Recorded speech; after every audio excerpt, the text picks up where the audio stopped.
اس دعا میں رسول اللہ صلی اللہ علیہ وسلم نے اس دعا کے 4 حصے بتائے ہیں: اللہ کی مخلوق کی تعداد، اللہ کی رضا، عرش کا وزن، اور اللہ کے کلمات کو لکھنے والی وہ لامحدود سیاہی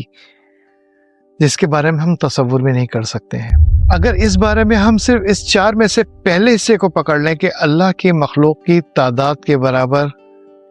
ہمیں وہ ثواب ملے،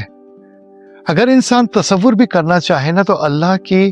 اس کائنات کی مخلوق کے بارے میں وہ احاطہ ہی نہیں کر سکتا، اس کا دماغ اس وہاں تک پہنچ ہی نہیں سکتا کہ اس مخلوق کی کتنی تعداد ہے۔ انسان جو پیدا ہوئے ہیں، اس دنیا سے رخصت ہو چکے ہیں، جو پیدا ہیں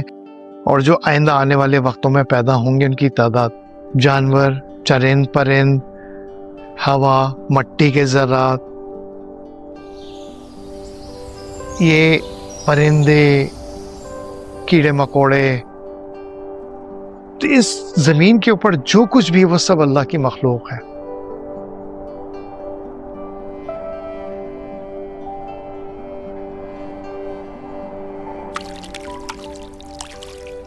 یہ تو صرف زمین کی بات ہو رہی ہے،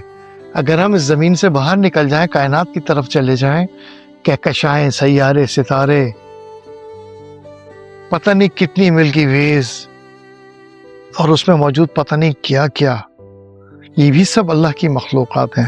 ہر وہ کائناتی وجود جس کو ابھی انسان نے نہ ڈسکور کیا ہے، نہ انسان جانتا ہے، اس کی سوچ میں بھی نہیں ہے، یہ سب بہت لامحدود ہے، بہت لامحدود ہے،